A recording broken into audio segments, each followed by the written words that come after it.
Welcome to SO exams. कैसा चल रहा है आप लोग का तैयारी? होप कर रहा हूँ अच्छे से चल रहा होगा। तो आज हम लोग करने जा रहे हैं CT8 का मैथ एंड साइंस, जो कि पेपर 2 में के लिए देते हैं, खास करके मैथ एंड साइंस वाले। ये ऑन डिमांड ये वीडियो है। बहुत सारे लोगों ने मुझे मैसेज किया है कि भैया मैथ्स एंड साइंस का एक ज़रूर वीडियो अपलोड कीजिएगा, तो उन्हीं लोग के डिमांड पे है। तो ऐसे तो ये फुल मॉक है, बट इसका पर्टिकुलरली हम मैथ्स एंड साइंस को देखेंगे, ठीक है? क्योंकि 7-8 को एग्ज़ाम है लोगों का, और उसमें कैसे मैक्सिमम स्कोर करें, ये 2 सब्जेक्ट आपका बहुत ज़्यादा डिसाइडिंग फैक्टर हो जाता है, ठीक है?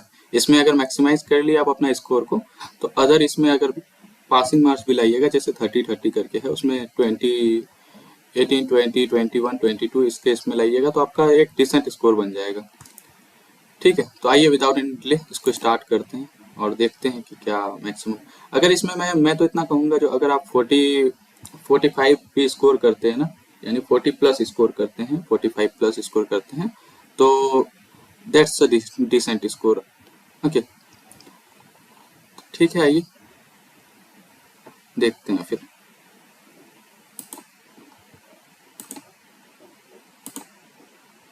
ओके, लैंग्वेज हम लोग का इंग्लिश ही रहेगा। ओके, बाकी देख लीजिएगा, अगर जो हिंदी, खास कर बहुत सारे लोग हिंदी वाले आते हैं, ओके, तो ये पर्टिकुलरली इसमें ही रहेगा। और बाकी ऐसे मैथ्स में यार क्या ही है, लैंग्वेज उतना थोड़ी ना, आपको तो चीज़ें थोड़ा मोड़ा का बेसिक तो आएगा ही। ओके, आप थोड़ा समझने की कोशिश कीजिएगा, ज़्यादा तो उतना डिफिकल्ट मेरे अकॉर्डिंग नहीं। हाँ, और ये बताना चाह रहा था, जो पेडागोजी का सेक्शन, इसको हम लोग उतना ये नहीं करेंगे। मैथ्स एंड साइंस का हम लोग नॉर्मली जो जो जो मैथ्स, कहने का मतलब कैलकुलेटिव बेस्ड है, वो कैलकुलेशन बेस्ड है, उस चीज़ को हम लोग खास करके फोकस करेंगे, ठीक है? क्योंकि उसी में हम लोग को मैक्सिमाइज करना है, उसमें आपका एकदम एक्यूरेसी 100% होना चाहिए। तो आइए, ठीक है, स्टार्ट करते हैं। सबसे पहला क्वेश्चन मैथ्स का हम लोग का, radius of a sphere is 9 centimetre, it is melted and drawn into a wire of radius is another length of wire. ठीक है, तो ये आपका मेंसुरेशन के क्वेश्चंस जितने भी आते हैं आपका, चाहे 2D हो 3D हो, ये इमेजिनेशन पे होता है। अब एक बात बताइए, जैसे ये रेडियस सॉरी मतलब स्फीयर है, मैंने मान लिया 3D। अभी अभी आप इसको इमेजिन करके चलेगा, जो ये स्फीयर है, इसको मैंने तार ये किया। तार कैसे होता है? ऐसे वाला होता है ना, एक पाइप शेप का ही होता है कि नहीं होता है? मैंने भी खुद ही ये कर लिया।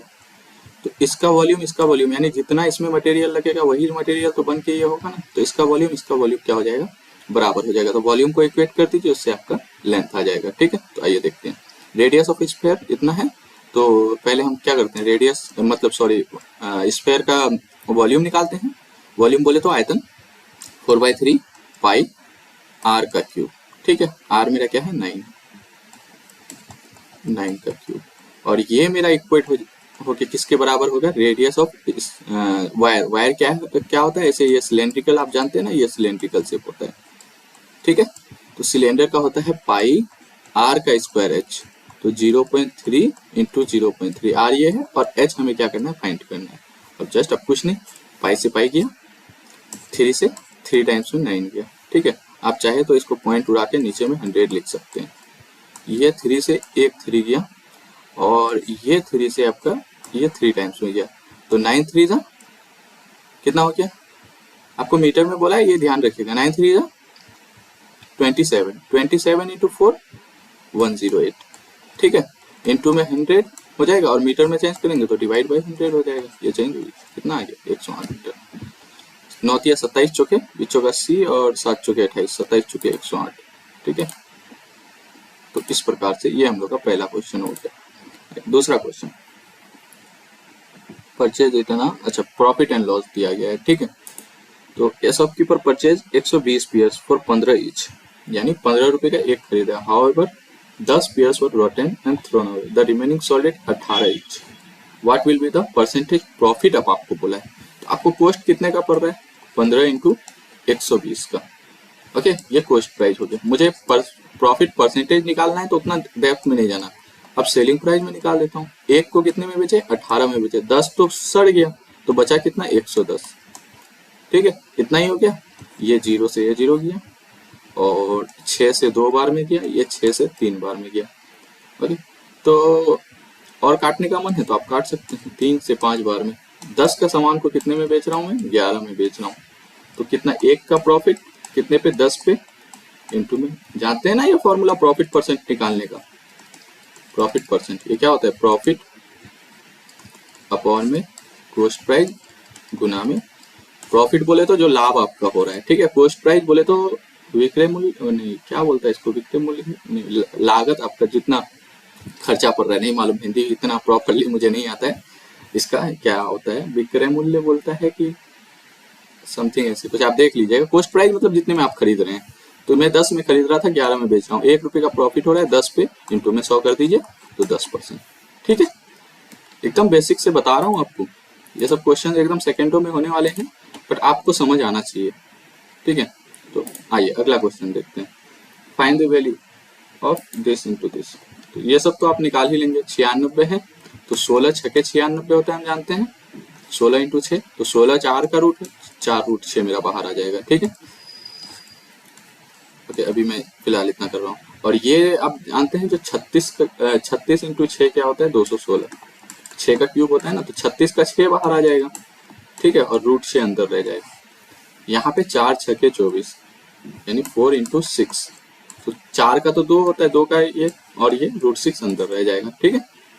तो यहाँ से मैं क्या रूट 6 कॉमन निकाल सकता हूँ, रूट 6 कॉमन निकाल सकता हूँ, तो रूट 6 कॉमन जब निकालूंगा तो ये तो कट जाएंगे, तो ऊपर में 4 प्लस 6 क्या बच गया, 10, नीचे में 2 बच गया, तो 2 5 6 10, ठीक है। या तो आप ऐसे भी कर सकते हैं, कॉमन नहीं निकालेंगे तो 6 4 10, 10 रूट 6 हो जाएगा, डिवाइड बाई 2 रूट 6, तो 2 5 6 10 रूट 6, तो जैसे हो, बस आंसर आना चाहिए, ठीक है। आइए अगला क्वेश्चन की ओर बढ़ते हैं। Arrange the following in ascending order and give the correct answer from the following quote. Ascending order कहने का मतलब यही हो गया जो आपको छोटा से बड़ा की ओर जाना है। ओके, 2 के पावर क्या है, 1/2, ठीक है, 3 के पावर 1/3, ओके, और 6 के पावर 1/6 और 5 के पावर 1/4। जब भी इस टाइप का क्वेश्चंस आएगा ना, या तो आप बेस को बराबर कर लीजिए, बेस को बराबर कर लेंगे तो आपको मिल जाएगा, या तो ऐसा कीजिए जो आप पावर को बराबर कर लीजिए, 2 3 6 4, इसका एलसीएम निकाल लीजिए, तो एलसीएम मेरा क्या आ जाएगा, देख रहे हैं जो 12 आ जाएगा, ठीक है, एलसीएम।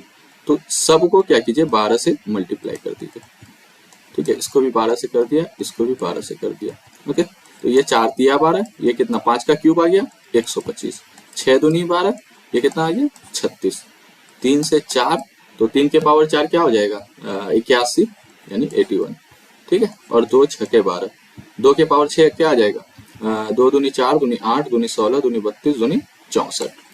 तो सबसे बड़ा मेरा कौन सा हो रहा है, ये वाला 5 के पावर 2, ये सबसे लास्ट में चल जाएगा, क्योंकि असेंडिंग ऑर्डर में लिखना है, तो 6 के पावर जो है, मतलब सॉरी, ये मेरा पहले आ जाएगा, तो पहले कौन आ जाएगा, तीसरा वाला, थर्ड वाला पहले आ जाएगा, उसके बाद कौन आ जाएगा, 36 के बाद 64 आ जाएगा, यानी 2 वाला, नहीं सॉरी, ये मतलब 2 के पावर, अरे यार ये √2, मतलब समझ में आएगा, तो इसके बाद कौन आ जाएगा, ये आ जाएगा, लास्ट में मेरा चौथा वाला चल जाएगा, ठीक है, उसके बाद ये दूसरा आएगा, तो कौन सा आ गया आंसर मेरा, ये वाला, ठीक है।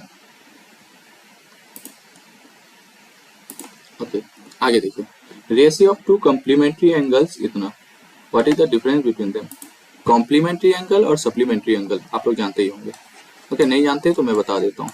कॉम्प्लीमेंट्री एंगल, अरे यार, कॉम्प्लीमेंट्री, टाइम पे आप लोग ध्यान नहीं दीजिएगा, आप लोगों में चाहो तो फटाफट भी करा सकता था, बट आप लोगों को समझाने के लिए मेरे को इतना टाइम लग रहा है, ठीक है, एग्जाम में आपको जल्दी जल्दी करना है, यहाँ पे अभी मेन पर्पस है सीखने का। सप्लीमेंट्री एंगल, जब 2 एंगल का सम 90 डिग्री हो वो कॉम्प्लीमेंट्री एंगल होता है, और जब 2 एंगल का सम क्या हो 180 डिग्री होता है वो सप्लीमेंट्री एंगल। जैसे मान लीजिए ये कोई ट्रायंगल है, ये 30 है, ये 60 है, तो इसका कॉम्प्लीमेंट्री एंगल ये हो गया, क्योंकि 30 + 60 90 हो जाएगा, और इसका कॉम्प्लीमेंट्री एंगल ये हो जाएगा। तो 1:5 में है, तो दोनों का सम कितना हो जाएगा, दोनों का सम हो जाएगा 90 डिग्री। तो 90 क्या है मेरा 6 रेशियो का वैल्यू है, मुझे क्या चाहिए, डिफरेंस चाहिए, तो 5 में से 1 क्या है 4 रेशियो का डिफरेंस, ठीक है, 6 से 15 में 15 चौके 60, ठीक है। देखिएगा, अगर नहीं समझ में आए तो वीडियो को स्टॉप करके थोड़ा देर समझिएगा उस चीज को, फिर आगे बढ़िएगा, क्योंकि एग्जाम नियर है आप लोग का। मेन पर्सपेक्टिव अभी समझने का, the perimeter of an equilateral triangle इतना, फाइंड इट्स एरिया। तो इक्विलेटरल ट्रायंगल क्या होता है? इक्विलेटरल बोले तो समबाहु त्रिभुज बोलते हैं। ये प्रॉपर मुझे याद है क्योंकि 10th के टाइम में मुझे पूछा था, इसी में फंसा था, मुझे आते नहीं थे। ठीक है, तो पेरीमीटर ऑफ इक्विलेटरल ट्रायंगल मतलब ये अगर साइड ए है तो ये भी ए है, ये ए है। कहने का मतलब ये हो गया, ये अगर घोड़ा है तो ये भी घोड़ा है, ये भी घोड़ा है, ये हाथी है तो ये भी हाथी है, ये भी हाथी है। मेरा कहने का यही हो गया, जो तीनों एकदम आपस में बराबर होते हैं। तो तीनों का सम कितना दिया गया? 18। ओके, पेरीमीटर बोला है तो तीनों को अगर मैं करूँ तो 3a बराबर 18, तो मेरा एक साइड कितना आ जाएगा? 6 सेंटीमीटर का। तो एरिया बोला है, इसका एरिया होता है √3/4 इंटू में भुजा का स्क्वायर यानी साइड का स्क्वायर, जो कि हो जाएगा 6 × 6। ठीक है, तो 2 से 2 बार में, 2 से 3 बार में, 2 से 3 बार में, 3 किया 9, 9√3। ठीक है, ये आ गया। और ज्यादा अगर एक्सपेरिमेंटेशन करना है आपको, जो फॉर्मूला नहीं याद रहता है इक्विलेटरल ट्रायंगल का, जो कैसे करें, तो इस पे कुछ नहीं कीजिए, एक परपेंडिकुलर डाल दीजिए। तो ये साइड ए था, ये a/2 हो गया, ये भी a/2 हो गया। ये वाला फॉर्मूला तो सबको मालूम होगा, 1/2 भुजा आधार इंटू लंब। हाँ, यानी कहने का मतलब ये हो गया, जो 1/2 परपेंडिकुलर इंटू ब्रीथ। ठीक है, p इंटू बी। ठीक है, तो यहाँ से अगर मैं करूंगा तो एक क्या राइट एंगल ट्रायंगल बन गया। तो ये साइड अगर मुझे निकालना है, क्योंकि मुझे हाइट चाहिए, ये हाइट इंटू ये भी कर सकते हैं। ठीक है, हाइट चाहिए तो ये हम जानते हैं जो पाइथागोरस थ्योरम के अकॉर्डिंग, ये a² माइनस a² / 2 का स्क्वायर 4। ठीक है, ये ऐसे आ जाता है। और ये 1/2 बेस मेरा क्या था? a था। ठीक है, तो यहाँ से 4a² माइनस a² √3a आ जाएगा। ठीक है, और ये 4 का 2 बाहर आ जाएगा, तो 2 2 जा 4, और ये यहाँ से a निकलेगा, यहाँ से a √3/a² 4। ठीक है, ऐसे प्रकार से आता है इसका फॉर्मूला। तो उतना ज़्यादा डेप्थ में तो जाने की जरूरत नहीं है, इतना चीज़ें आप लोगों को आता होगा, होप करता हूँ, बट समझा दिया जो आप को क्लैरिटी मिल जाए। The ratio of number of diagonals of pentagon to the number of edges of a cube is. देखो, हाँ, pentagon n into n minus 3 ऐसे समथिंग होता है यार इसका, ये नंबर ऑफ डायगोनल्स का फॉर्मूला n इंटू n-1/2 होता है शायद में भी ऐसे। तो 5 इंटू n-1 हो गया तुम्हारा 4/2 यानी 10। ठीक है, n इंटू n-1 हो गया डिवाइड बाई 2। और यहाँ क्या बोल रहा है? Edge of cube. तो क्यूब में कितने एज होते हैं? ये यहाँ पे ऐसे मैं अगर क्यूब बना लूं,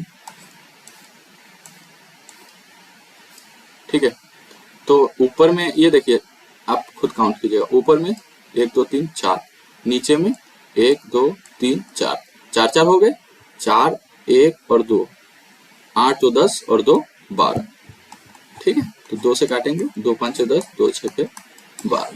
ठीक है, 5/6 में आ जाएगा आपका आंसर।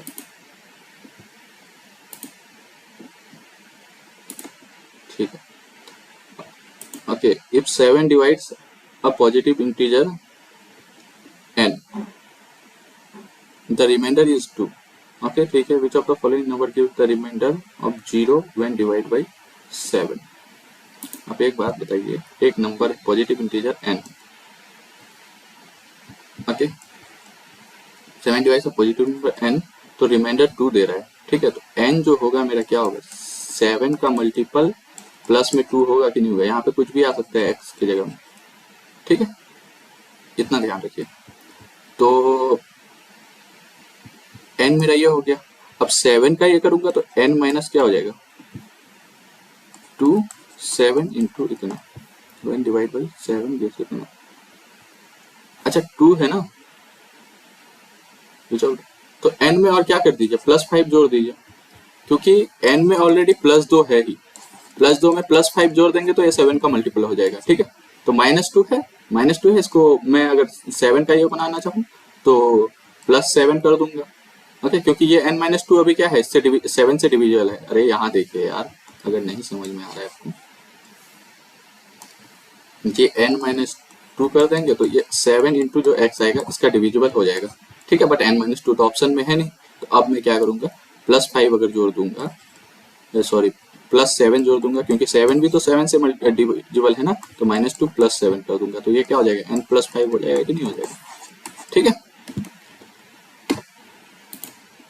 आप नहीं होता है तो कोई नंबर भी आप ये कर सकते हैं, जो जैसे मान लीजिए फॉर एग्जाम्पल आप इसको इसके थ्रू सेटिस्फाई करना है, तो n क्या हो जाएगा 7 × 1 2, मैं n मान लिया 9, 7 से डिवाइड करूंगा 2। ओके, अब देखिए इसमें अगर मैं 5 to 8 कर दूंगा तो क्या हो जाएगा 14 हो जाएगा, 7 का ये ठीक है 7 से कट रहा है। इस प्रकार से आप सेटिस्फाई कर सकते हैं। बाकी ऑप्शन में देखेंगे तो n+1 9 1 10 नहीं कटेगा, 9 2 11 नहीं कटेगा, 9 में से 5 गया 4 नहीं कटेगा, यही है 9 5 14 यही कटेगा। ठीक है, तो ये रहा हम लोग का। चलिए आगे बढ़ते हैं। Difference between compound interest and simple interest on a certain sum of money 2 years at the rate 5%, find the sum. देखिए जब भी इस प्रकार का क्वेश्चन आएगा ना, इसका फॉर्मूला होता है जो आपका ये CI बोले तो कंपाउंड इंटरेस्ट, चक्रवृद्धि ब्याज, और ये होता है साधारण ब्याज। इसका 2 साल का डिफरेंस, इसका फॉर्मूला होता है जो आपको दिया हुआ होगा, इसका होता है प्रिंसिपल। प्रिंसिपल बोले तो मूलधन जितना आप उसको दे रहे हैं। ठीक है, ये प्रिंसिपल इंटू में रेट का स्क्वायर, रेट बोले तो ब्याज आप जो भी दे रहे हैं, रेट मतलब रेट बटे 100 इसका होल स्क्वायर होता है, ये फॉर्मूला होता है। ठीक है, तो ये आपको 122 दिया गया है और प्रिंसिपल आपको निकालना है, रेट कितना दिया गया है 5। ठीक है, तो 5 × 5 डिवाइड बाई 100 का स्क्वायर यानी 100 × 100, ये 5 से 20 बार में, ये 5 से 20 बार में, तो 20 20 400, 122 × 400, तो 122 चौके 488। ठीक है, डिफरेंस बिटवीन कॉमन सप्लाई इतना 2 years 5%। ठीक है, तो ऑप्शन में है ही नहीं, तो हम क्या करेंगे नन ऑफ दीज मार देंगे। ठीक है, ऑप्शन में नहीं है। और इसको आप लोग एक और तरीके से कर सकते हैं, बताऊं कैसे। जैसे आप लोग मान लीजिए ये मैंने 100x प्रिंसिपल माना, अभी एक इसमें मैं बता रहा हूँ। ठीक है, आप लोग ध्यान रखिएगा, जो इसका 5% निकालूंगा तो क्या हो जाएगा 5 हो जाएगा, फिर ये फर्स्ट ईयर में, नेक्स्ट ईयर में ये भी 5 हो जाएगा, और यहाँ पे डिफरेंस आ जाता है ये अब 5 का 5%, 5 का 5% 0.25। ठीक है, और यही वैल्यू आपको, यही तो एक्चुअली डिफरेंस होता है, क्योंकि सिंपल इंटरेस्ट में तो ये तो 5 5 10 आपका है, 2 साल में निकालेंगे तो 10% तो ये भी आएगा, मगर कंपाउंड इंटरेस्ट में क्या होता है, जो एक्स्ट्रा जो आपका इंटरेस्ट पे इंटरेस्ट लगता है वही आपका एक्स्ट्रा होता है। ठीक है, तो ये एक्स्ट्रा लग जाएगा, इसी का 122 आपको 0.25 का वैल्यू दिया गया, आपको 100 का वैल्यू निकालना है। ठीक है, तो यहाँ से भी आप कर सकते हैं, पॉइंट उठाए 2 0 गया 25 चौके 100, 122 × 400, वैसे भी वही आएगा। ठीक है, अब जैसे भी करें ऐसे ही मतलब सेम ही आने वाला है। ठीक है, तो मेरा ऑप्शन में नहीं दिया गया है 28800, वो वाला आंसर होना चाहिए, पर यहाँ नहीं है। A rhombus is formed by joining midpoints of the sides of a rectangle in suitable order. If the area of rhombus is 2 square units, then the area of rectangle। अच्छा, ये सिंपली ना double हो जाता है, कैसे मैं आपको बता देता हूँ। जैसे फॉर एग्जांपल ये रेक्टेंगल हो गया, रेक्टेंगल बोले तो आयत। ठीक है, और ये होता है आपका, इसका मिड पॉइंट सबको जोड़े, ये मिड पॉइंट, ये मिड पॉइंट, ये मिड पॉइंट। ठीक है, ऐसे करके मैंने जोड़ा। सम चतुर्भुज बोलते हैं कि क्या बोलते हैं हिंदी में यार, रोम्बस नहीं मालूम। तो ये जब भी ना मतलब जैसे ये आयत है, आयत के मिडिल टर्म से एक है ना, तो ये पूरा क्या होता है, ये पूरा क्या हो जाता है, इसका आधा हो जाता है, इसका एरिया इसके आयत के एरिया से आधा हो जाता है। फॉर एग्जाम्पल अगर आप चाहें तो इसको वैल्यू रख के भी कर सकते हैं, जैसे ये आधा हो गया तो ये अगर पूरा b था तो ये b/2 हो गया, ये पूरा a था तो ये a/2 हो जाएगा, ये पूरा b था तो ये b/2 हो जाएगा, ये a/2 हो जाएगा, ये a/2 हो जाएगा, ये a/2 हो जाएगा, सॉरी ये b/2 हो जाएगा, ये a/2 हो जाएगा। तो ये आप ऐसे भी कर सकते हैं, तो पूरा का निकालिए। ओके, जैसे a × b हो जाएगा आपका आयत का। ओके, उसमें से आपका क्या हो जाएगा 4 a × b। ओके, और 4 ये क्या बन जाएगा, राइट एंगल ट्रायंगल बन जाएगा। ओके, -4 × 1/2 क्या b/2 और a/2। ठीक है, क्योंकि आधार इंटू मतलब कहने का मतलब परपेंडिकुलर इंटू बेस ये होता है। ठीक है, तो ये 2 से 2 बार में, 2 से 2 बार में। ठीक है, तो ये ab/2 हो गया कि नहीं हो गया, ये ab था okay, minus A B by two. तो क्या हो जाएगा, डिवाइड करेंगे तो ये ए बी बाई टू हो गया, तो इसका आधा आ गया कि नहीं आ गया, जो जो आपका रेक्टेंगल था उसका आधा आ गया कि नहीं आ गया, वही आधा आपका है, तो ये क्या हो जाएगा, इसका डबल हो जाएगा, सीधी सी बात।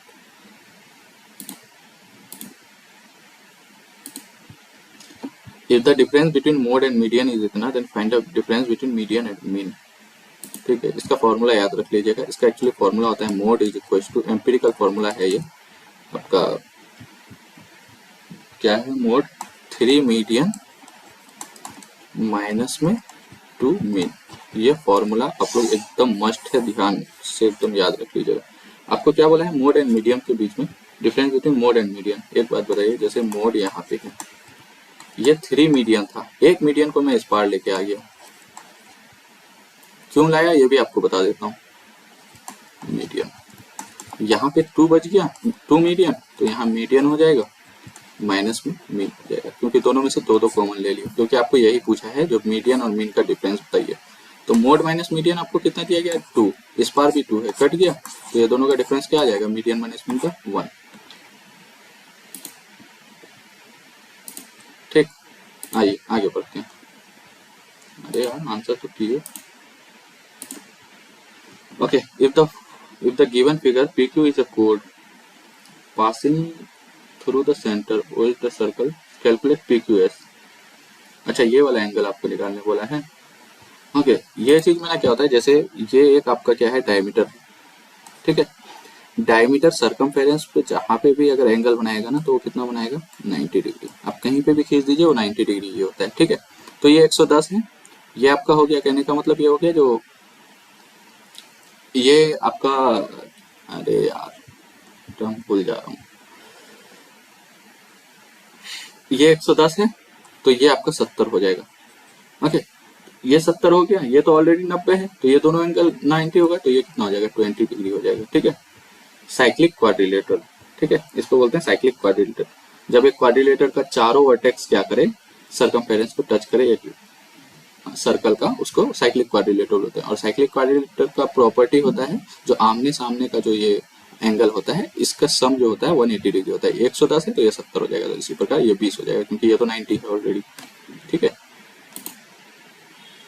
तो आपको यही बोला है ना, PQS। ठीक है, तो क्या हो जाएगा, 20 हो जाएगा। ठीक है, आइए, if the angles in degree of a triangle कितना, then the triangle must be, तो हम लोग फाइंड कर लेते हैं। ओके, एंगल देख लेते हैं, उसके हिसाब से हम लोग को मिल जाएगा। जानते हैं ना, ट्रायंगल के तीनों एंगल का सम कितना होता है, 180 डिग्री। तो x, 3x और 6x, 6 3 9 और 1 10x, प्लस में 20, ये कितना, 180 के इक्वेट कर दीजिए, तो 10x बराबर 160 हो गया। एक एंगल आपका क्या हो गया, 16 डिग्री। ठीक है, तो ये क्या हो जाएगा, 16 डिग्री हो जाएगा, और ये क्या हो जाएगा, 16 3 जा 48, 48 प्लस 20, तो कितना हो जाएगा, 48 प्लस 20 68। ठीक है, और 16 छठे 96। तो आपका क्या हो रहा है, एक एंगल 90 डिग्री से बाहर जा रहा है।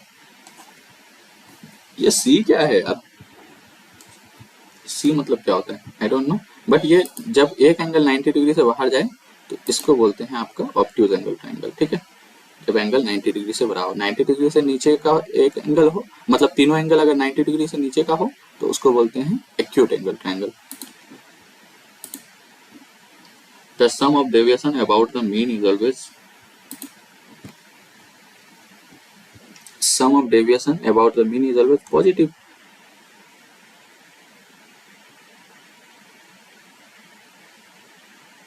अच्छा, डेविएशन अबाउट द मीन ना 0 होता है, may be deviation about the mean मतलब कहने का मतलब यही हो गया, जो कितने से मतलब डेविएट करेगा। अबाउट द मीन अगर करोगे, जैसे मान लो मैंने कोई डेटा लिया, 2 3 4 5 6 ऐसे करके, ओके, 3 2 5 4 9 और 5 14 और 6 20। ठीक है, 5 ये लिया मैंने, इसका मीन क्या हो जाएगा, 20 है, 20 डिवाइड बाई 5, तो 4 हो जाएगा इसका मीन। मीन से अगर मैं डेविएशन देखूं, डेविएशन मतलब कितने का ये है, तो यहाँ पे क्या है, 2 का है डेविएशन, यहाँ पे 1 का है डेविएशन, और यहाँ पे क्या है, मीन का, मीन से है ना, तो 4 में से 4 गया 0, 4 में से 5 गया -1, और 4 में से 6 गया, 4 में से 6 गया तो ये -2 -2 -1 -1 कट जाएगा, तो 0 ही होगा ना। तो टोटल स्टैंडर्ड डेविएशन पॉजिटिव या फिर जीरो होगा यार, ये शायद मे बी मोड में होता है। ओके, अबाउट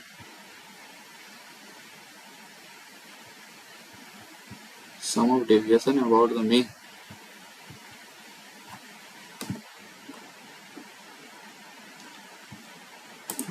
पॉजिटिव या जीरो यार, कंफ्यूज हूँ इसमें, क्योंकि ये मे बी मोड में होता है, तो मोड में तो पॉजिटिव ही होगा। ठीक है, मोड में ही होता है maybe positive.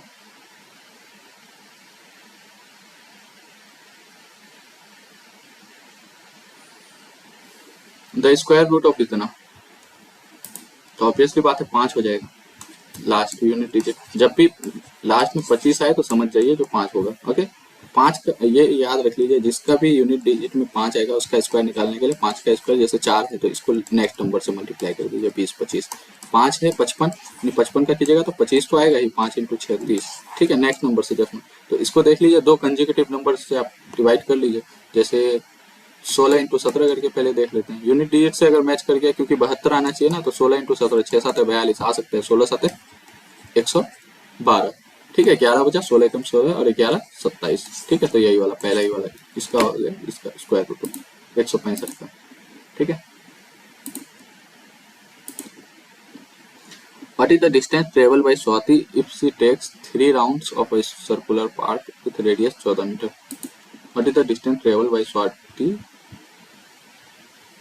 if she takes 3 rounds of a circular park? अच्छा ठीक, 3 राउंड से तो 3 होगा ही, और सर्कुलर पार्क है तो 2 पाई आर, 2 22/7 और ये 14, 7 दूनी 14, तो 3 दूनी 6 दूनी 12, 12 इंटू 22 क्या हो जाएगा, 12 दूनी 24, 12 दूनी 24 और 2 26। ठीक है, समझ में आया होगा आपको। अगर बताऊं तो थोड़ा सा खोल के जो भैया कैसे हुआ, ये सर्कुलर पार्क है, इसका हम यहाँ से चलना स्टार्ट किया, यहाँ से यहाँ तक अगर एक राउंड कंप्लीट किया तो मैंने क्या किया, इसका परिधि को कवर किया कि नहीं, पेरीमीटर को, तो ये बोल रहा है 3 बार कवर कर रहा है, तो 3 इंटू 2 पाई आर होगा कि नहीं इसका, मतलब सर्कमफेरेंस का, सॉरी यार, पेरीमीटर का फॉर्मूला 2 पाई आर होता है। ठीक है, तो जस्ट कुछ नहीं किया, वैल्यू ये किया और 3 से मल्टीप्लाई कर दिया। ठीक है,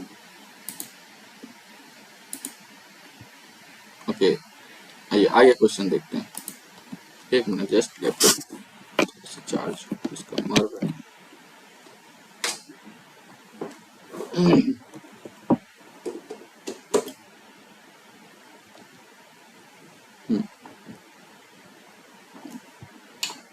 अच्छा, ये पेडागोजिकल क्वेश्चन है क्या? नहीं। Which of the following is always true? The bisector of angles of a parallelogram form a rectangle. अच्छा, पैरेललोग्राम का angle bisector, the bisector of angle of the bisector of angles of parallelogram form a rectangle. कैसे भाई, ये parallelogram, okay, bisector मतलब यहाँ, ये form और rectangle, ये तो थोड़ा बाइसे एंगल्स ऑफ अ पैरेललोग्राम, ये थोड़ा सा तो ऑकवर्ड लग रहा है। Parallelogram is a trapezium, obviously बात है, एक ट्रेपेजियम होता है। ट्रेपेजियम मतलब क्या होता है, जिसका आमने सामने का साइड, कहने का मतलब चाहे ऐसे बनाए ऐसे, ठीक है, इज अ ट्रेपेजियम, आमने सामने का साइड क्या हो। ट्रेपेजियम नहीं यार, नहीं होता है शायद, क्योंकि ट्रेपेजियम में 2 साइड ही इसका ये होता है, तो ये साइड पैरेलल हो गया तो फिर ट्रेपेजियम हो सकता है। Diagonal of rhombus are equal and bisect each other at right angles. नहीं, रोम्बस का तो ये वाला गलत है, तो ये तो ऑप्शन होगा ही नहीं। ठीक है, क्योंकि रोम्बस ऐसे होता है, ओके, एक छोटा एक बड़ा होता है, ओके, तो ये तो होगा नहीं। तो the bisector of angles of parallelogram, parallelogram trapezium होता है मे बी यार, ओनली बी होना चाहिए। Bisector of angles of parallelogram form rectangle, यार ओनली बी होना चाहिए, कंफ्यूज हूँ इसमें थोड़ा सा। ठीक है,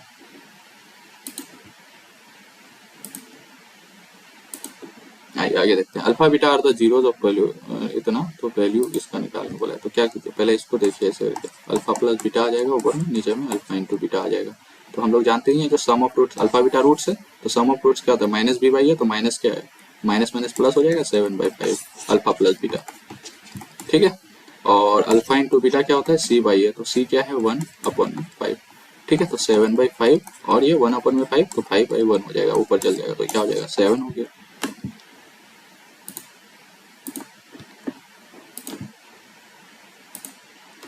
A bag contains इतना red balls and some green balls. The probability of drawing green balls is 1/6. Then the number of green balls. Probability का फॉर्मूला जानते हैं ना, number of possible outcome. Probability. Number of possible outcome. Number of possible outcome. यानी कितने संभावना है जो कितने आएगा, और यहाँ होता है number of total outcome. ठीक है, यानी कितने टोटल आ सकते हैं। अब एक बात बताइए, जैसे इसका 1/6 है, तो प्रोबेबिलिटी मुझे कितना दिया गया है, 1/6 दिया गया है। Number of possible outcome, green ball मेरे कितने हैं मुझे नहीं पता, मैंने मान लिया जी ग्रीन बॉल है। टोटल आउटकम कितना हो जाएगा, 15 प्लस में जी ग्रीन बॉल था, तो जी मान लीजिए, ठीक है, ये टोटल हो जाएगा मेरा। तो इसको क्या कीजिए, ये यहाँ 15 प्लस जी हो गया बराबर 6G, तो ये क्या हो जाएगा 5G हो जाएगा। 5G कौन की बात नहीं कर रहा हूँ यहाँ पे, जी ग्रीन बॉल की बात कर रहा हूँ। ओके, 5 3 जा 15, तो ग्रीन बॉल मेरा कितना आ गया, 3 आ गया। यही तो निकालने बोला था ना, नंबर ऑफ ग्रीन बॉल्स आपको। ठीक, आइए आगे चलते हैं। इतना स्टैंडर्ड फॉर्म, ये एक्चुअली लिखा जाता है ऐसे करके 4.25, okay,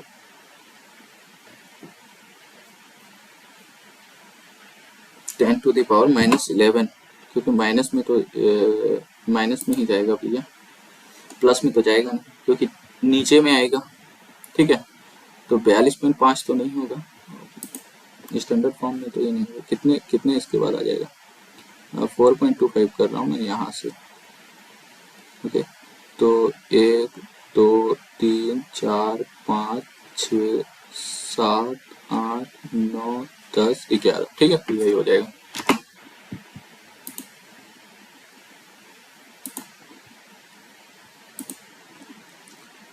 recognition of patterns and their completion is essential. अच्छा, ये पेडागोजी के क्वेश्चंस में आ गए। ठीक है, कर लेते हैं, टाइम को उतना ना ये रखते हुए आप लोगों को मैं देख लेता हूँ, क्योंकि मैं भी पेडागोजी ऐसे तो नहीं है क्या हुआ, मेरा मेन फोकस था इस पे कैलकुलेटिव पार्ट पे। ठीक है, आइए देख लेते हैं। Recognition of patterns and their completion is recognition of patterns and their completion is an essential part of mathematics curriculum at the upper primary stage, as it recognition, patterns को पहचानना और उसको कंप्लीट करना, ये इसेंशियल पार्ट है mathematics curriculum का। ठीक है, upper primary, because develops creativity and artistic attributes in students, prepare student to take competitive. ये तो नहीं होगा, ऐसे प्रकार के जब भी आए ना, जो भाई इसके लिए तैयार उसके लिए, ये सब आपका, आप नेगेटिव इसको जाइए, जो कौन सा ऐसा है जिसको छाटने, help the student solving sudoku, ये भी नहीं है। जो भाई मैं अगर पैटर्न्स को पहचान रहा हूँ, कंप्लीट कर रहा हूँ उसको, तो ऐसा थोड़ी ना जो सुडोकू के लिए मैं ये कर रहा हूँ। सुडोकू तो मैं नॉर्मल भी खेल सकता हूँ। Promotes creativity among students and help them to understand properties of number and operation, ये हो सकता है। और develops creativity and artistic attributes in student, ये भी ये हो सकता है। ठीक है, यही दो में से होगा। तो यहाँ पैटर्न्स को पहचान रहा हूँ और कंप्लीट कर रहा हूँ। क्रिएटिविटी तो होगा ही, 110% है, क्योंकि क्रिएटिविटी तो आएगा ही। ओके, रिकॉग्नाइज कर रहा हूँ, तो help them understand properties of number and operations. ठीक है, पैटर्न को पहचान रहा हूँ तो नंबर एंड ऑपरेशन ये हो जाएगा। पैटर्न का मतलब, कहने का मतलब ये हो गया, मैंने एक सीरीज ले लिया, मान लो 2 4 6 8 ऐसे करके, तो इसको पैटर्न को मैं कैसे पहचान रहा हूँ, जो भाई 2 से 2 बढ़ रहा है, 4 से 2 बढ़ रहा है, तो नंबर्स को ही तो ये कर रहा हूँ ना, और उस पर क्या ऑपरेशन लग रहे हैं, जो +2 हो रहा है, यानी 2 4 कर देता है, या 8 कर देता, 16 कर देता, तो यहाँ ×2 हो रहा है, ×2 हो रहा है, तो ये भी पैटर्न्स को पहचानना, तो ऑपरेशन, नंबर ऑपरेशन को भी सिखाता है। ठीक है, तो आई थिंक यही होना चाहिए। okay, आगे बढ़ते हैं। Which one of the following best explains the informal deduction. ये सब तो आपको साइंटिस्ट का पढ़ना पड़ेगा, ये इतना ज़्यादा ये नहीं है, बट देखते हैं, नेगेटिव को छाटने का कोशिश करते हैं। फॉलोइंग एक्सप्लेन इनफॉर्मल डिडक्शन, यानी फॉर्मल नहीं है। ठीक है, describe and sort out shapes based on appearance, analyse and name the properties of geometrical feature. Informal, perceive the relationship between properties. Informal है तो relationship properties and provide deductive geometrical proofs, ये भी नहीं है, ये दो तो छट गया। Describe and sort out shape based on appearance, ये वाला हो सकता है क्योंकि इनफॉर्मल डिडक्शन है, ठीक है। Analyse and name properties of geometrical figures, informal है तो डिडक्शन वो हो सकता है, बट पता नहीं है भाई, ये थ्योरी आप लोग पढ़ेंगे फिर प्रॉपर ये होगा। Arrange in correct order the steps of evaluation in mathematics. अच्छा, करेक्ट ऑर्डर बोला है। Identification of situation, select of objectives, selection of evaluation methods, interpretation of evidence, construction of evaluation devices। तो selection of objectives पहले तो 2 आ जाएगा, ठीक है। उसके बाद selection of evaluation method और identification of situations। evaluation method को पहचानेंगे जो कैसे उसको evaluate करेंगे, ठीक है। और 5 और 1 में identification construction of evaluation devices, identification of situations 1 आना चाहिए, उसके बाद उसके बाद इसका फिर 5 आएगा, फिर इंटरप्रिटेशन ऑफ एविडेंसेस, जो एविडेंस आएगा उसका इंटरप्रिटेशन, ठीक है। 4 तो आई थिंक ये होना चाहिए 2 3 1 5 4 ये वाला, ठीक है, देख लेंगे फिर। विच of the necessary for teaching mathematics, teaching based on activities, which of the following necessary for teaching mathematics, teaching based on activities, ये तो होगा। Teaching should be done in a conceptual manner, ठीक है, ये भी होगा, यानी ए और बी तो आपका होगा ही। Teacher should have to ignore the learning gaps of the student, हाँ ये तो आपको लर्निंग गैप का कहने का मतलब किसी बच्चे के अंदर, किसी बच्चे का आईक्यू कम है, किसी बच्चे का ज्यादा है, तो उसको आपको क्या करना पड़ेगा, इग्नोर करना पड़ेगा, ठीक है। A B C. डी में teacher should use different teaching method, obviously बात है। स्टूडेंट शुड बी एक्टिव, भाई सभी तो सही लग रहा है। अच्छा, T which of the following is necessary for teaching mathematics, है ना, mathematics should use different teaching methods. Student को तो एक्टिव होना बनता ही है, ई तो आएगा आपका, इतना तो confirm. Teaching should be done in conceptual method, ये भी आएगा।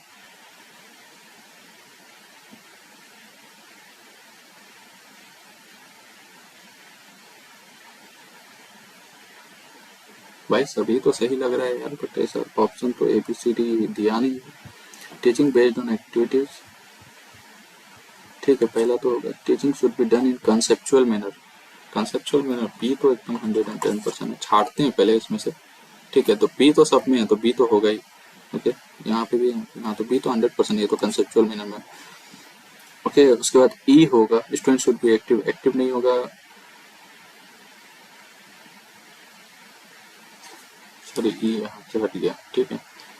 Teacher should use different teaching method, तो डी होगा, तो ये तो कट गया, ठीक है।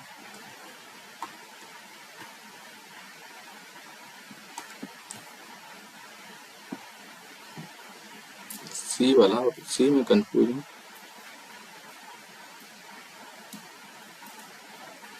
अच्छा, इग्नोर बोला है यार, ये तो मैं ही ये कर रहा था, इग्नोर नहीं करना है, उसको एक्सेप्ट करना है आपको। अगर लर्निंग गैप है भाई तो ये होता ही है, अरे यार ध्यान नहीं दिया, ये आपको एक्सेप्ट करना पड़ेगा, जो ये होता ही है उस चीज को मतलब ध्यान नहीं देना है, तो सही तो है यार, मतलब इग्नोर नहीं करना है, सॉरी, हाँ इग्नोर नहीं करना है, उस चीज को एक्सेप्ट करना है जो भाई ये होता है, ठीक है। तो सी हट गया, तो ए बी डी ई, ठीक है।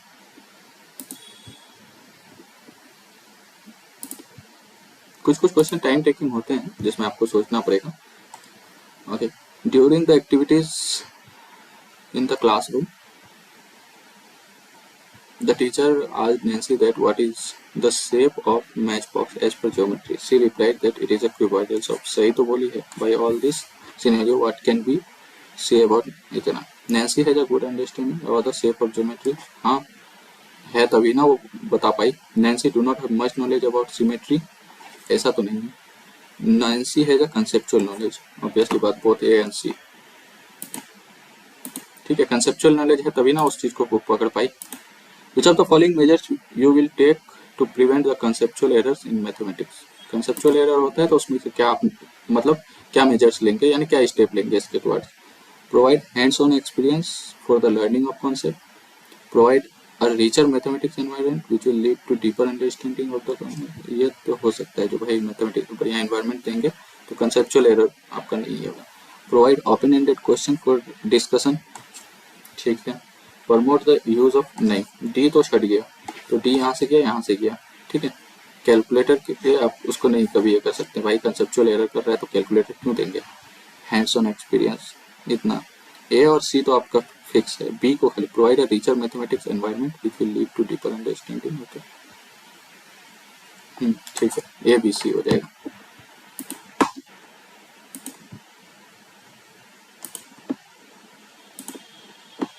ठीक। Which of the following is incorrect about summative assessment. अच्छा, ये असेसमेंट का आपको टाइम पढ़ना है। समेटिव असेसमेंट एक्चुअली होता है तुम्हारा, ये शायद लास्ट में जाके लिया जाता है। ओके, ओवरऑल परफॉर्मेंस जानने के लिए, जो जैसे हम लोग ईयरली बेस्ड एग्जाम लेते हैं ना, जो ओवरऑल ये मतलब क्या क्या है। It is use to determine students overall performance. हाँ, ये है।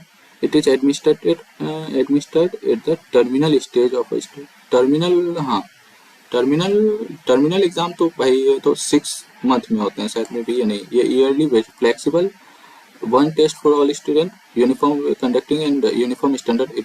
ये तो सही है। इट इज आउटकम ओरिएंटेड, ठीक है, तो यही आपका गलत हो जाएगा क्योंकि इनकरेक्ट बोला है ना। अब देखिए, जैसे आप फॉर एग्जांपल ये टर्मिनल बोला है आपका, मगर ये जो समेटिव होता है वो लास्ट में लिया जाता है, अंतिम चरण में प्रशासित, इसे पाठ्यक्रम के अंतिम चरण में प्रशासित किया जाता है। हाँ, ये तो अंतिम चरण है ना, तो अंतिम चरण तो सही तो है भाई। ये लचीला होता है सभी छात्रों के लिए, एक परीक्षा करने का एक समान तरीका, परीक्षा के अंक व्याख्या करने के लिए एक समान मानक नहीं होता है। अच्छा, way of conducting not an uniform, तो ये वाला हो जाएगा ना। टर्मिनल मतलब लास्ट वाला हो गया, सॉरी इसमें कंफ्यूज था। ठीक है, टर्मिनल लास्ट एग्जाम होता है, यानी yearly based week. Which of the following statement is not correct with regard to nature of mathematics? Mathematics aims an abstraction, obviously बात है, जो फील तो करना पड़ता है। मैथमेटिक्स इलॉजिकल नहीं है भाई, लॉजिकल है। नॉट करेक्ट बोला है तो हटा दो वहीं से। Mathematics helps in developing which of the following abilities in the student. Mathematics help in developing things precisely, obviously बात है। आर्टिकुलेट क्लियरली, ए बी भी सही है। और look for patterns and relationship, ठीक है, तीनों सही है। Which of the following problems are faced by teachers while teaching mathematics? यानी मैथमेटिक्स पढ़ाते पढ़ाते क्या क्या आपको फेस करना पड़ता है। A sense of fear and failure regarding mathematics among a majority children. A sense of fear and failure regarding mathematics among a... नहीं भाई, ऐसा थोड़ी ना, डर नहीं होता है, ठीक है। फियर का कोई यही खेल है। In reality mathematics can be taught only a limited few with paper IQ towards the subject, neither one nor two. Faced by teacher. A sense of fear and failure regarding mathematics among a majority of children. In reality, mathematics can be taught only to a limited few with proper IQ towards the subject. ऐसा नहीं है भाई, सब पढ़ सकते हैं। Okay, अब आते हैं हम लोग साइंस का पोर्शन में, ठीक है। मैथ्स तो हो गए, ठीक है, देखते हैं फिर क्या आता है। इसको फटाफट कर देते हैं और सबमिट मारते हैं। Saliva in mouth contains enzymes that begin the digestion of carbohydrates. Obviously बात है, ठीक है, saliva ये करता है। Salivary amylase break down the starch into maltose. Salivary amylase starch को maltose में बदलता है, माइट भी, ठीक है। मारते हैं फटाफट। साइंस में थोड़ा सा।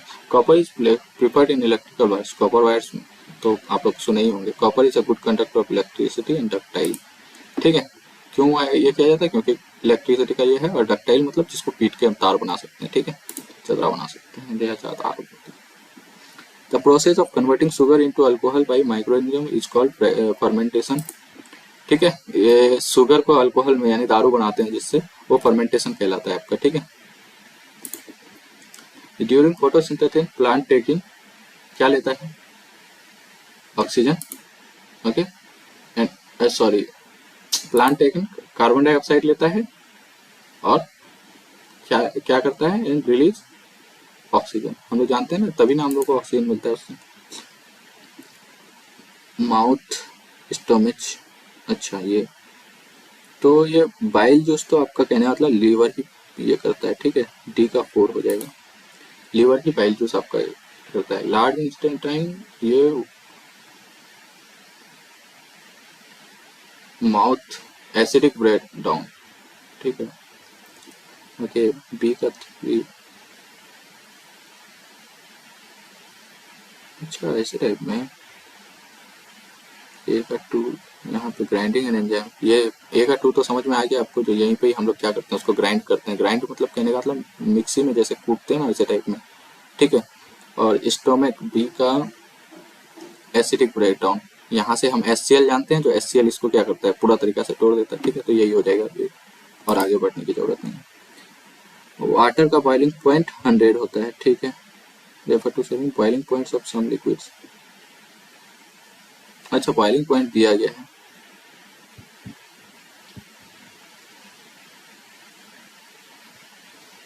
सबसे ज्यादा तो mercury boils faster than acetone, नहीं भाई, जितना ज्यादा बॉइलिंग पॉइंट उतना उतना लेट से वो क्या करेगा, बॉयल होगा। Acetone has the lowest boiling point among the listed liquids, obviously बात है, लोएस्ट ही तो है, सबसे कम। Alcohol has the highest boiling point, नहीं। वाटर बॉयल्स बिफोर अल्कोहल, नहीं। अल्कोहल में थोड़ा सा गर्म कीजिएगा तो वो ये हो जाता है, ठीक है, बॉयल हो जाता है। जितना ज्यादा बॉइलिंग पॉइंट उतना लेट से वो बॉयल होगा, ठीक है, यानी वाष्पीकृत होगा जिसको बोलते हैं आप लोग। Consider the following statement, a solution is a homogeneous mixture. Solution है ना, हाँ सॉल्यूशन तो होमोजीनियस होता है ना, मे भी, ठीक है। जैसे शरबत और इस शुगर को हम ये शरबत जैसे बनाते हैं ना, शुगर और वाटर, तो होमोजीनियस होमोजीनियस मिक्सचर मतलब हो गया जो इसके किसी भी पार्ट से हम एक उठा ले उसमें सेम क्वांटिटी सेम कंसंट्रेशन होगा, कहने का मतलब। ये मान लीजिए आपका ग्लास है, ओके, इसमें मैंने पानी डाला हुआ है, चीनी घोला हुआ है, तो यहाँ से मैं पानी उठाऊँ, यहाँ से पानी उठाऊँ, यहाँ से पानी उठाऊँ, शुगर और वाटर का कॉन्सेंट्रेशन सेम होगा हर जगह। Soil is an example of heterogeneous mixture, दोनों सही है। हेट्रोजीनियस क्यों है सोयल, क्योंकि कहीं पे आपका क्या बोलता है, जो कहीं पे आप ये मिनरल्स में ही देखेंगे तो कहीं पे आयरन ज्यादा मिलेगा, कहीं कॉपर ज्यादा, जैसे राजस्थान में चल जाएंगे तो कॉपर मिलेगा। आप उड़ीसा छत्तीसगढ़ ये सब साइड में आ जाएंगे तो ये जानते हैं, जैसे कर्नाटका वगैरह बेलाडीला रेंज ये सब आपका यहाँ आयरन मिलेगा। उसके बाद झारखंड वगैरह में जाएंगे कोल मिलेगा, ठीक है। तो हेट्रोजीनियस मतलब सब जगह अलग अलग ये कंसंट्रेशन है।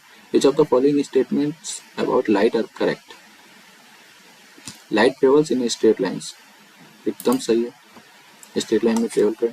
Light can bend around corners, reflection के इसके थ्रू कॉर्नर्स में बेंड कर सकता है, ठीक है। अगर ग्लास का ये दिया है, मान लीजिए यहाँ से लाइट ये कर रहा हूँ तो रिफ्लेक्ट करेगा, बेंड करेगा। Shadow are found when lights is obstructed, एकदम सही है। Lights can not pass through opaque objects, एकदम सही है, ठीक है, all of the above.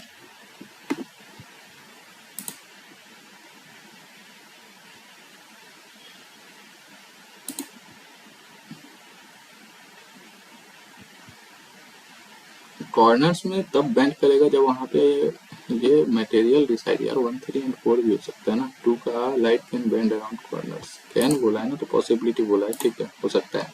Which of this does not belong to the group, अच्छा ये यानी ओड वन आउट आपको फाइंड करना है।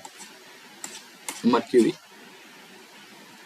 क्योंकि ये सब सब क्या है, मर्क्यूरी समझेंगे रूम टेम्परेचर पे क्या था, लिक्विड स्टेट में, ये सब सब क्या है आपका सॉलिड स्टेट वाला है। और ये सब आपका क्या बोलता है, विद्युत का सुचालक है, बोले तो कहने मतलब इलेक्ट्रिसिटी का कंडक्टर है, ये सब कंडक्टर है mercury.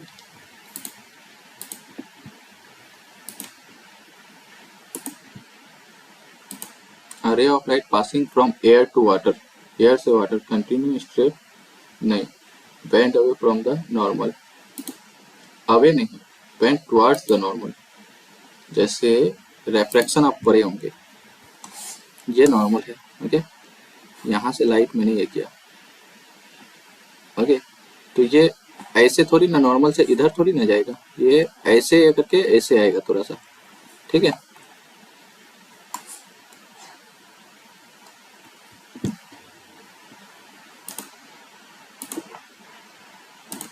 Which of the following helps in removing tooth decay by neutralising.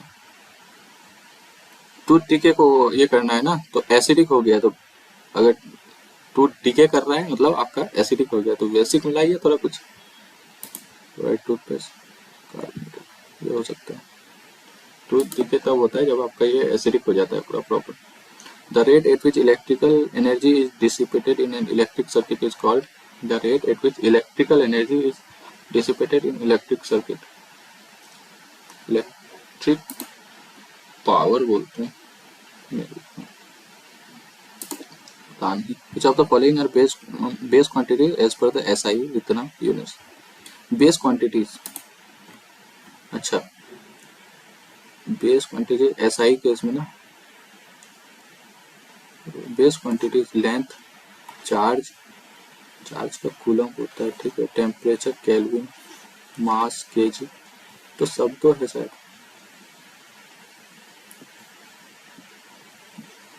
SI system, mass, mass length और टेम्परेचर होगा, मे बी चार्ज नहीं। 1 to 4 है क्या?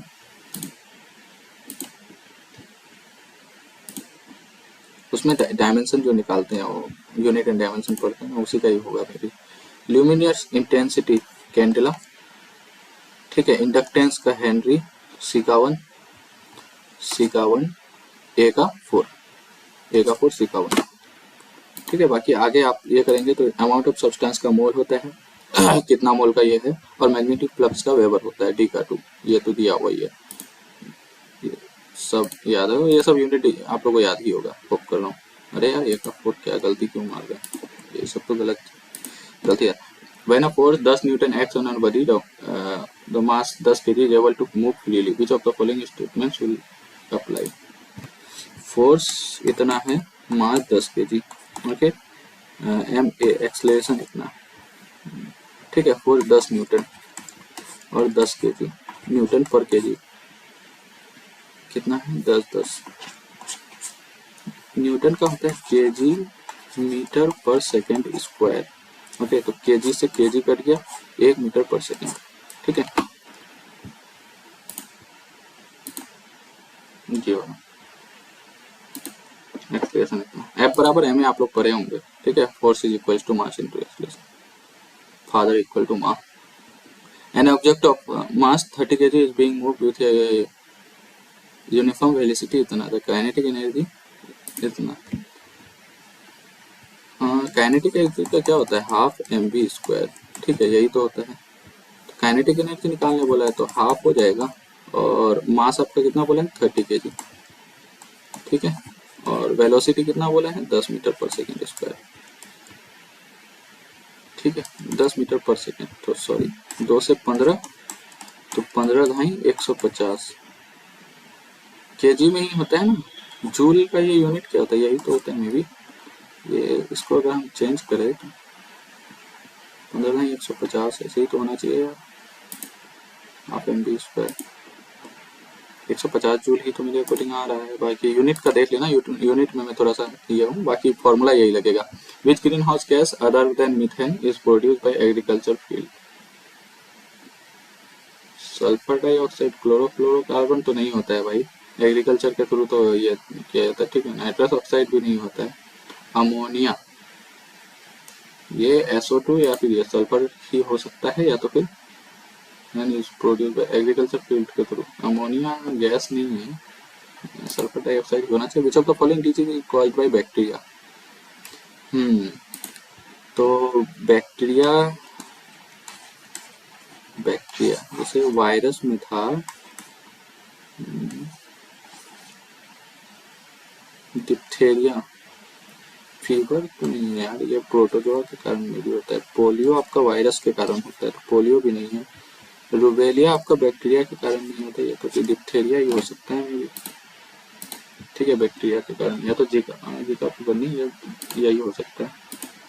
विच tissue among the following is a protective tissue in the animal body, protective है ना, connective tissue तो नहीं है, मस्कुलर टिश्यू या protective tissue, epithelial tissue, animal body में protective, muscular tissue, nervous tissue तो प्रोटेक्टिव नहीं है, कनेक्टिव टिश्यू नहीं, एपिथेलियल ये ऊपर वाला बोलते हैं क्या, ये स्किन जैसे होता है उपकला उत्तक, हाँ ये यही होगा, ठीक है। एपिथेलियल ऊपर जो स्किन होता है वही आपका प्रोटेक्टिव भी होता है ना, उसी को एपिथेलियल बोलते हैं may be. Vitamin that is exclusively of animal origin, अच्छा एनिमल ओरिजिन से नहीं पता है ये चीज तो मुझे। वैसे अगर इसमें बोलोगे ना, जैसे विटामिन B1 होता है तो थायमिन, ठीक है।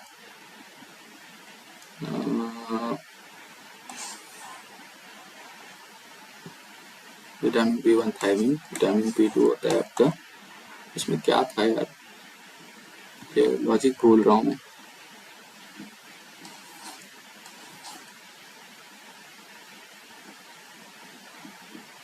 हाँ, विटामिन B12 तो मुझे मालूम है कि ये तो नहीं है, ये एक्चुअली होता है तुम्हारा विटामिन B12 खास करके होता है वो जो जब चाइल्ड कंसीव करती है औरत उस समय चाहिए होता है, एनिमल ओरिजिन।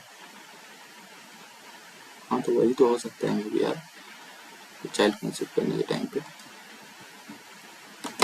B2 तो तुम्हारा समथिंग होता है, B3 ठीक है मार देते हैं, नहीं पता but. Which of the following base describes an open ended question. Open ended मतलब उसमें आप खुल के अपनी बातें रख सकते हैं, ऐसा नहीं जो objective based subjective based question. Name a parasitic plant with yellow cylinder, ये तो नहीं है। How will you help your neighbours in case cyclone approaches, ये हो गया ओपन एंडेड, जो आप अपनी राय रखेंगे वहाँ पे सब्जेक्टिव टाइप हो गया। So with help of sketch that plants are the ultimate source of food. Which of the following describe open ended? It is distilled water is the distilled in a neutral. How would you verify it?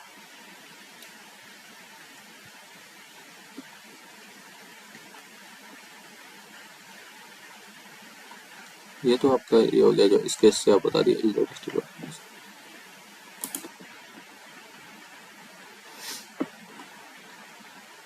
Open discovery method क्या बोल रहा है, which of the following method use in discovery approach to teaching science और inductive thinking. Deductive discovery method नहीं पता, मारते हैं अभी फटाफट निकलते हैं क्योंकि बहुत देर हो गया, इसको फटाफट सबमिट मारते हैं, मुझे कहीं जाना भी है। Which of the following statement are true, assessment in science should be based on rote memory, नहीं रोट मेमोरी पे नहीं होना चाहिए। Assessment in science promote scientific inquiry, ठीक है बी सही है, A wrong, A is false, B is true, ठीक है okay. In demonstration method of teaching during demonstration a student get opportunity for, demonstration के लिए जब ये करता है तो डेमोस्ट्रेशन मतलब ऑफ टीचिंग ड्यूरिंग डेमोस्ट्रेट करना मतलब किसी चीज को आप एग्जांपल्स के थ्रू आप उसको बता रहे हैं, दिखा रहे हैं, ठीक है। ऑब्जर्व करता है, नोट मेकिंग का तो नहीं है डेमोस्ट्रेशन, तो क्वेश्चनिंग ये तो होगा, ठीक है। 1 and 3 1 and 3 1 and 3 इसमें है, 1 3 इसमें, तो 2 तो छट गया, यहाँ से 2 हटा, यहाँ से 2 हटा, यहाँ से 2 हटा, तो 1 3 and 4।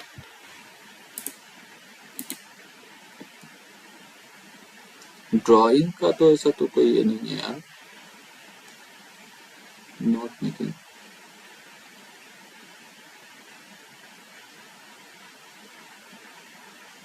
हाँ, कोई चीज ड्रॉ करके बता रहे हैं तो ड्राइंग, अरे यार ड्यूरिंग डेमोस्ट्रेशन बोला है ना, नोट मेकिंग हटाओ है, फटाफट करते हैं। We arrange the following step of unit plan in the correct sequence, learning activities, testing procedures, objective with specific content analysis. Content को पहले एनालिसिस करो, ऑब्जेक्टिव विद स्पेसिफिकेशन, उसके बाद learning activities, testing procedures, last में जाके testing procedures हटाओ। A learner will be able to define motion. This objective comes under the domain of Bloom's taxonomy. A learner will be able to define motion. Bloom's taxonomy पढ़ लीजिएगा, ठीक है। Comprehension नहीं पता। A science teacher administered a test or teaching at the top. The student could not understand. अच्छा पढ़ लेते हैं, थोड़ा तो बचाइए, 2-4 क्वेश्चन तो क्या के लिए और सबमिट मारेंगे। A science teacher administered a test after teaching the topic on weight and observed that majority of students did not understand the difference between mass and weight. This could be due to mass और weight में नहीं, अच्छा ठीक है। Actually देखो मास जो है ना वो कांस्टेंट रहता है किसी चीज का, और वेट जो होता है किसी चीज का वो ड्यू टू ग्रेविटी होता है। जैसे आप अगर इसका मास अगर 10 केजी यहाँ पे है अर्थ पे, तो मून पे भी उसका मास 10 केजी ही, सॉरी मतलब मून पे उसका वेट तुम्हारा, मतलब ये मास 10 केजी है तो मून पे भी 10 केजी होगा, बट वेट अगर 10 केजी है तो ये जरूरी नहीं कि मास 10 केजी होगा। ठीक है, ये जरूरी नहीं। क्यों? क्योंकि ये वेट जो होता है ड्यू टू ग्रेविटी होता है, ग्रेविटी उसको खींच के रखती है नीचे, उसके वजह से भी कुछ वेट लगता है उस पर। So she was not their class teacher, the student could not understand the question correctly, ये हो सकता है। There was usually lot of discipline in her class, नहीं, she could not explain the related concept effectively in the class, ये हो सकता है। She could not explain, science teacher administered a test after teaching the topic on weight and observe that majority of student, majority नहीं ये कर रहे हैं ना, तो वो उसको मतलब यही नहीं कर पाया, एक्सप्लेन ही नहीं कर पाया। ठीक है, उसी का ही गलती होगा। बच्चे पे कभी गलती मत ठहराइए, हम ही लोग गलत होते हैं भाई, बच्चे लोग गलत नहीं होते। The atmosphere has to be democratic, यहाँ बोला which one of the following the main principle which need to be kept in mind while organizing co-curricular activities, which one of the following main principle which need to be kept in mind while organizing co-curricular activities, the atmosphere has to be democratic, leadership should be proper and careful, बताओ मारो, नहीं पता। Discussion on socio-scientific issues in class helps social science में enhancing critical thinking abilities in learning, encouraging collaborative problem solving, socio scientific, ठीक है, limiting the scope of ethical debates, C तो नहीं होगा, तो सी यहाँ से किया, यहाँ से किया, तो ए भी तो हो गया। डी को देखते हैं, fostering empathy for global challenges, empathy क्यों शो करोगे यार, विश्व चुनौतियों के प्रति सहानुभूति को बढ़ावा देना, नहीं ऐसा तो नहीं है। ठीक है, what should be done to remove gender disparity in science education, the curriculum should strive to make the contribution of women to the field of science and technology visible। ठीक है, students should be undertaken to understand how gender bias operates in school both within and outside, should be undertaken to understand gender disparity को हटाओ। Okay ठीक है, ये हम लोग का हो गया। ठीक है, सबमिट मारते हैं, अब इसको देखते हैं 60 में कितना आया।